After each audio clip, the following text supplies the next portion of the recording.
So next example is example number 12. ठीक है, prove that cos square x plus pi by 3 plus this is equal to 3/2. Okay, देखो आ चीज़ नू 3/2 ਦੇ equal prove ਕਰਕੇ ਦਿਖਾਣਾ. ਓਕੇ, ਦੇਖੋ cos square x, ਠੀਕ ਹੈ. ਦੇਖੋ cos square x ਐਕਚੁਅਲ ਦੇ ਵਿੱਚ ਆਪਣੇ ਆਪ ਦੇ ਵਿੱਚ ਕੋਈ ਫਾਰਮੂਲਾ ਨਹੀਂ ਹੁੰਦਾ. ਅਸੀਂ ਹਮੇਸ਼ਾ cos square x ਦਾ ਦੇਖੋ ਫਾਰਮੂਲਾ ਜਿਹੜਾ ਪੜਿਆ 2 ਦੇ ਨਾਲ ਹੈਗਾ. ਦੇਖੋ ਇੱਥੇ अगर इत्थे cos square x की अगर आप गल करिए ना, cos square x देखो इत्थे 2 cos square x पढ़िया है ना हमेशा. तो अगर मैं यह वाला फॉर्मूला अगर इत्थे बनाना चाहती हूँ तो पहले मैंने 2 चाहिए ये नाल. ठीक है, सो मैं इत्थे यह वाला फॉर्मूला बनाने के लिए मैं की कर रही हूँ इत्थे 2 दे नाल मल्टीप्लाई तो 2 दे नाल डिवाइड, मतलब बाहर मैं 1/2 ले लिया, अंदर सारी टर्म के नाल 2 नाल मल्टीप्लाई कर दिता. ठीक है, कोई फर्क नहीं पेगा ना, 2 दे नाल ऊपर नीचे मल्टीप्लाई हो गया. सो 2 cos square x हो जाएगा.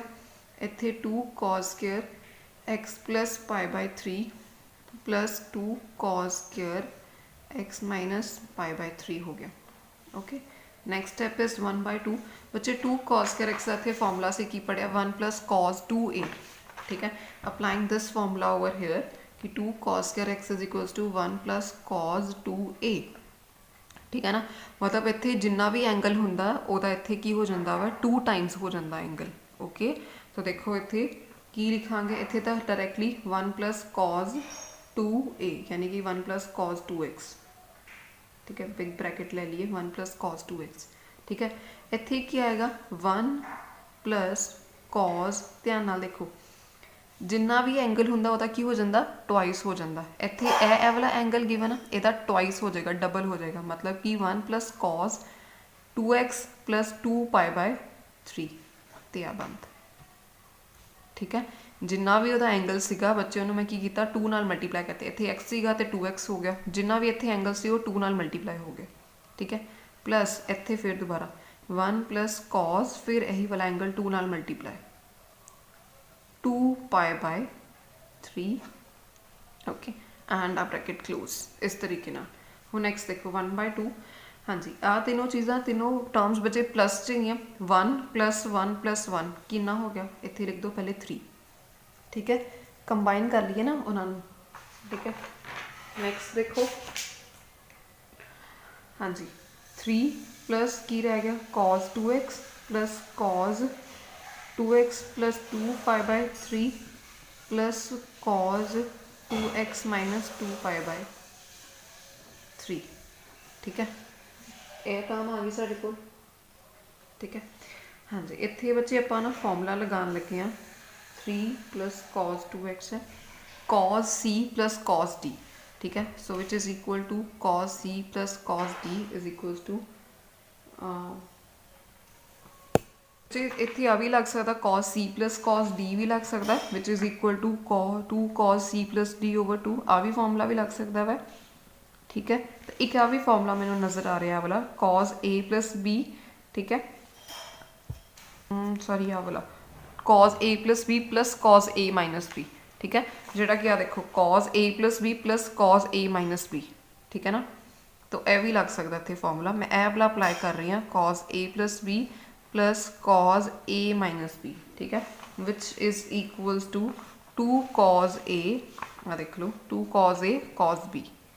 तो मैं यह फॉर्मूला बच्चे इतने अप्लाई कर रही हूँ. तुम आ भी लगा सकते हो, ये भी आंसर ठीक आएगा, ये भी आंसर ठीक आएगा. ओके, तो आ देखो 2 cos a cos b, मतलब आ टर्म आ चीज़ तो मेरे को बनी हुई है, मैंने आ चीज़ चाहिए है, यह वाली चीज़ आ गई मेरे को 2 cos a यानी कि 2x cos b यानी कि 2 cos 2 पाई माइनस 3. ठीक है ना, a ये भी 2x है, ये भी 2x है, b की वैल्यू 2 पाई बाय 3 है, ये भी 2 पाई बाय 3 है. ठीक है, सो इस तरीके के नाल यह वाला ज़्यादा ईजी लग गया. यह भी लगाओगे तो आंसर सेम ही आएगा. ठीक है, बट थोड़ा लेंथी हो जाएगा, ये ईजी हो गया. Okay, so now 3 plus cos 2x. ठीक है, 2 cos 2x. ठीक है बच्चे, cos 2 पाई बाय 3 की अगर वैल्यू मैं कैलकुलेट करनी हो कितनी आ सकती है मेरे को, can I write it as pi minus pi by 3. ठीक है ना, आ देखो 3 पाई माइनस करांगे, 3 पाई माइनस पाई हो जाएगा 2 पाई बाय 3, स्प्लिट कर लिया तो cos 180 डिग्री माइनस थीटा. ठीक है, cos 180 डिग्री बच्चे 180 degree which lies in the second quadrant ठीक है। आफ्टर स्कूल टू कॉलेज करांगे तो सैकेंड क्वाड्रेंट दे विच कॉस की हुंदा है नैगेटिव हुंदा है। So it is minus cos π/3। तो कितना हो गया माइनस कॉस π/3 की वैल्यू मतलब माइनस कॉस कितनी हो जाती है 60 डिग्री। तो -1/2 आ गई, ठीक है ना। माइनस कॉस 60 डिग्री हो गया तो दैट इज़ इक्वल टू 1 - 1/2। तो इत्थे -1/2 ए ते कैंसल आउट हो गए। 1/2 3 plus cos 2x minus cos 2x, ठीक है। अच्छा मल्टीप्लीकेशन सीगे तो मैं कैंसल आउट किए ए ते कैंसल आउट हो गए which is equal to 3/2 which is equal to right hand side answer, ठीक है। इस तरीके के नाल बच्चे करोगे अगली एग्जाम्पल, ठीक है। सो बच्चे next example is example number 11, ठीक है। ए भी करनी है आप example number 11। So which is equal to prove that 1 plus cos π/10 तो plus this is equal to 1.16 के इक्वल प्रूव करना अपन, ओके। तो देखो इनू किस तरह करांगे प्रूफ बच्चे। सब तो पहले तो ना ਜਿਹੜੇ ਵੱਡੇ वाले एंगल्स है ना इन्होंने स्प्लिट करके छोटे वाले एंगल्स की फॉर्म के बना लेने, ठीक है। ताकि मेरे को कोई बन जाए, कोई फॉर्मूला बन जाए, कोई चीज़ बन जाए जिदे नाल मैं वह फॉर्मूला अप्लाई कर सका, ओके।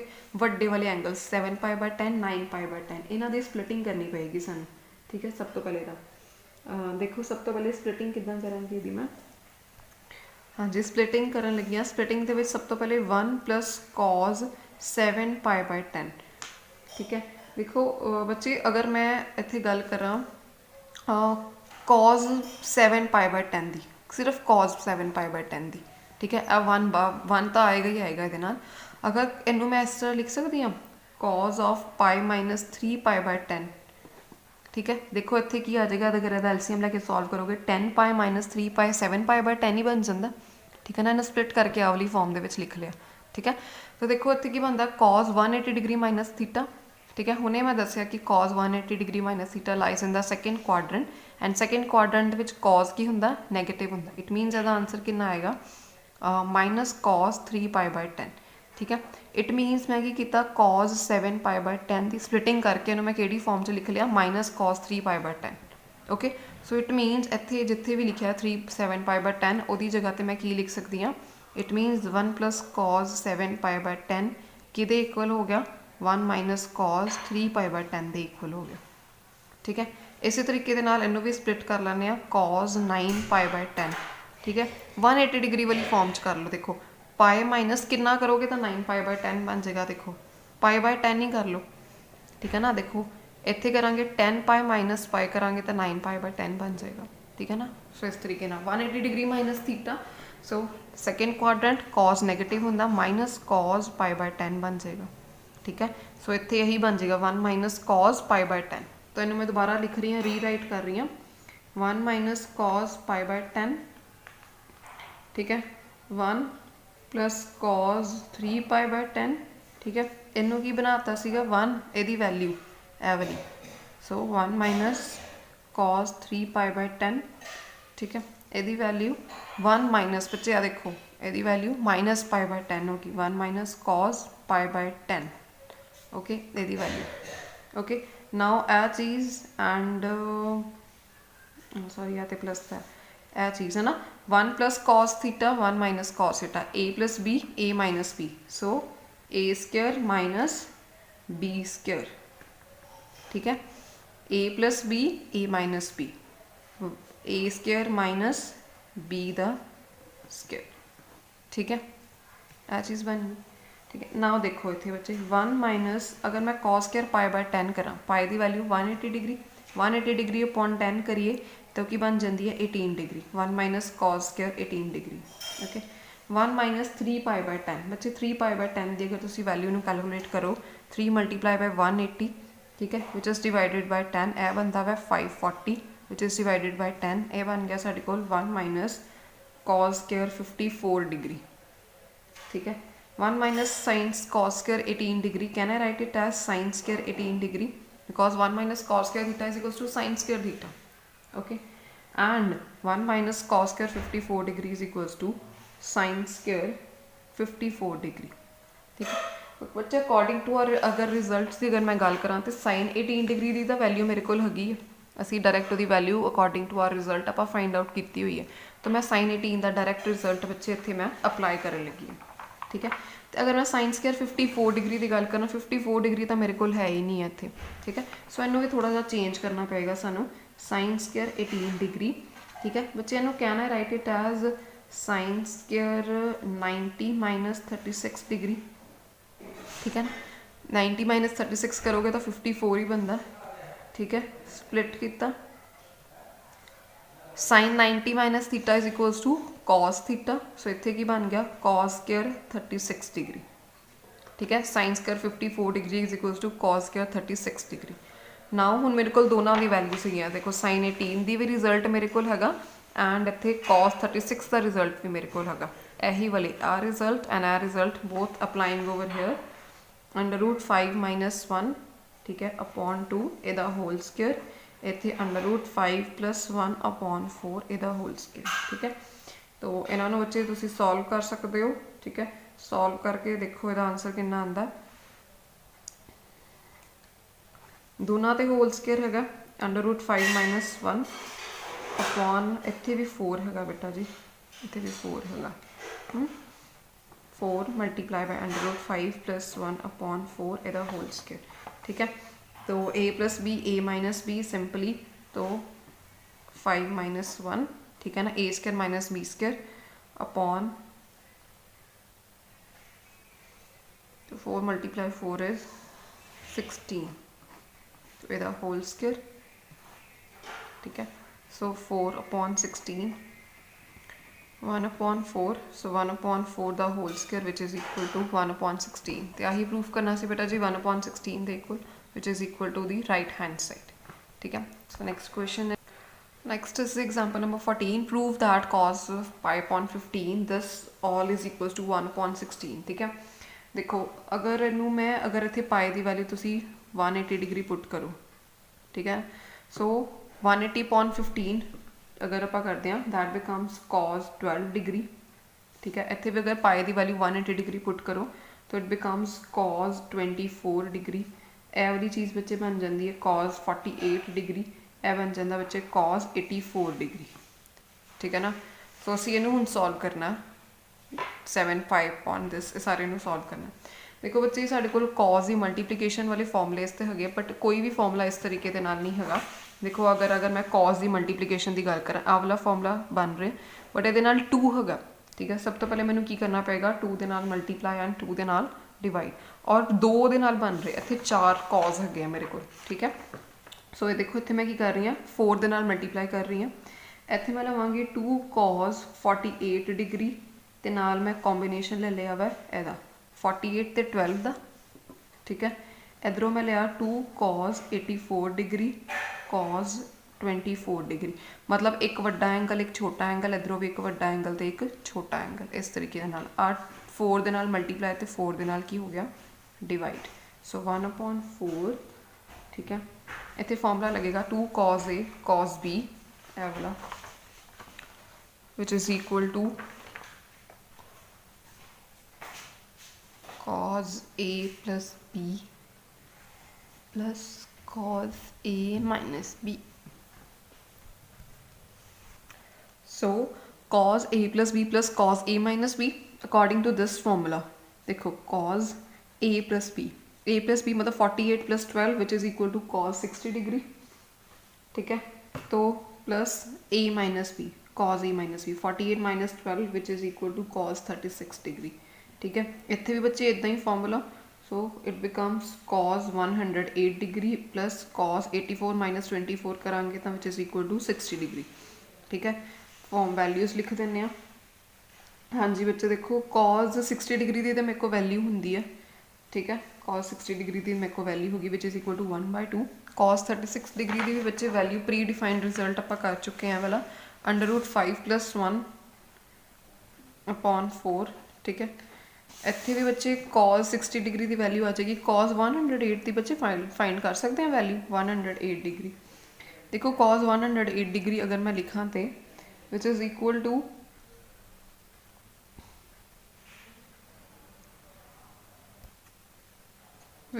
टू कॉस 180 माइनस 72 लिख सकती हूँ मैं, ठीक है। So which is equal to 180 degree minus theta which is equal to minus cos theta, ठीक है, माइनस कॉस 72। अच्छा अगर देखो मैं कॉस 72 भी इतने पुट करा, मेरे को कॉस 72 की भी बच्चे वैल्यू नहीं हैगी, ठीक है, कॉस 72 की भी वैल्यू नहीं हैगी मेरे को। ओके, ਇਹਨੂੰ ਹੁਣ ਮੈਂ ਕੀ ਕਰ ਰਹੀ ਹਾਂ, ਇਹਨੂੰ ਮੈਂ ਚੇਂਜ ਕਰ ਰਹੀ ਹਾਂ, ਧਿਆਨ ਨਾਲ ਦੇਖ ਲਓ। 1 minus cos 72 degree which is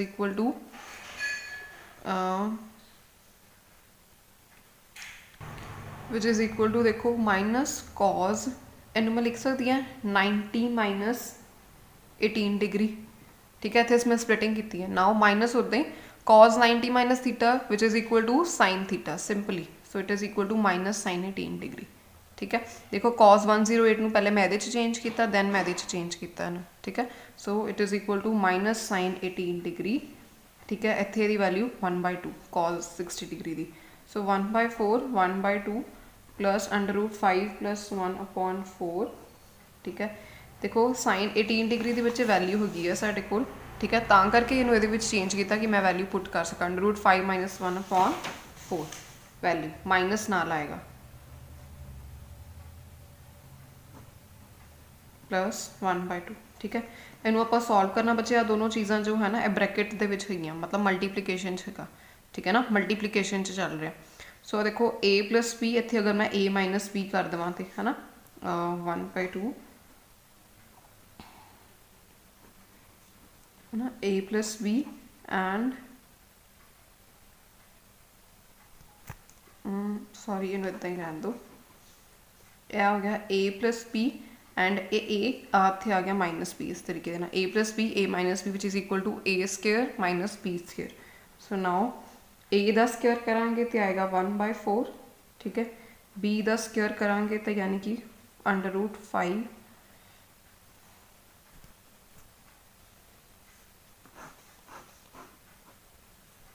हाँ जी। सो नैक्सट इनू सॉल्व करते हैं 1/4, इनू सॉल्व करो 5 तो 2 का एलसीएम 4, ठीक है, इतने 2 प्लस √5 प्लस 1, ठीक है, इनू सॉल्व करते हैं 4 √5 माइनस 1, ठीक है। बच्चे इतने अंदर जाएगा तो इतने की हो जाएगा, इतने आ चीज़ की हो जाएगी बेटा जी प्लस हो जाएगी, बिकॉज माइनस ये लगा होया टर्म के नाल माइनस है, ठीक है, अंदर मल्टीप्लाई होगा तो प्लस हो जाएगा। ना 1/4, ठीक है, इतने की ना आ गया 3 प्लस √5/4, इतने आ गया 3 माइनस √5/4, ठीक है। Now 1/4 a plus B a minus B कितना आ जाएगा 9 minus 5/16, so which is equal to इनू कैलकुलेट कर लो, इतने आएगा 4/16, ठीक है। सो 1/4 तो 4/16 यानी कि 1/16 which is equal to right hand side, ये तो की आ गया आंसर, ठीक है। सो नैक्सट क्वेश्चन इज, हाँ जी बच्चे, next is example number 15, find the value of tan π/8 या tan 22 1/2, 22.5 की वैल्यू। बच्चे π/8 की वैल्यू 22.5 ही बनती है, दैट्स वाई लिखे हुआ उन्होंने, मतलब 180 डिग्री इतने पुट करोगे तो बन जाएगा, ठीक है। ये वैल्यू बच्चे किस तरह की कैलकुलेट करनी है, देखो साढ़े को फॉर्मूला होंगे वा tan 2x का फॉर्मूला होंगे वा 2 tan x है ना 1 minus tan square x, so put x नू इतने π/8 पुट कर दो, ठीक है। सो tan इतने π/8 पुट करांगे तो की बन जाएगा π/4 बन जाएगा, इतने π/8 करोगे, ठीक है। सो नाउ इस फॉर्मूले के देखो की बन जाएगा 2 tan π/8 1 माइनस tan स्क्वायर π/8, ठीक है। tan π/4 यानी कि tan बन जाती बच्चे 45 degree, so tan 45 which is equal to 1, ठीक है। 2 tan π/8 1 माइनस tan स्क्वायर π/8, आप इतने वैल्यू जी इनू कैलकुलेट करके दिखाना कि tan π/8 की कितनी वैल्यू होएगी, ठीक है। So 1 minus tan square π/8 which is equal to 2 tan π/8, ठीक है। तो बच्चे इतने ना आप क्वाड्रेटिक इक्वेशन बनाने की कोशिश करनी है, देखो 1 minus tan square π/8 minus 2 tan π/8 which is equal to 0, square वाला अगे लैके आओ, माइनस कॉमन लो, सब तो पहले तो माइनस कॉमन लिया, tan square π/8 plus 2 tan π/8 minus 1 which is equal to 0, ठीक है। इतने करते हैं सॉल्व इनू, tan square π/8 plus 2 tan pi by 8 minus 1 which is equal to 0। इत्थे की कर लो पुट टैन पाई बाय 8 नूं बच्चे x पुट कर लो, x तो ऑलरेडी हैगा, चलो इनू let it be y put कर लो है ना।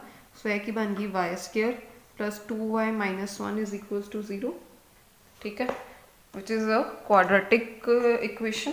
ठीक है, तो ये रूट्स कितना फाइंड आउट करोगे, y is equals to minus B plus minus under root B square minus 4ac upon 2a। अगर तुहानूं फॉर्मूला याद होए तो इस तरीके दे नाल इहदे रूट्स फाइंड कर रही हैं।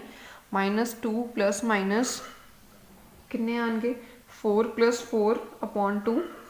ठीक है जी, सो इत्थे y आ गया मेरे को 2 plus minus under root 8 upon 2 which is equal to minus 2 plus minus 2 under root 2 upon 2। ठीक है, सो इतनी बच्चे दो वैल्यूज़ एग्जिस्ट करनगियां इहदे ते minus 2 plus 2 under root 2 upon 2। ठीक है, माइनस 2 अंडर रूट 2 अपॉन 2।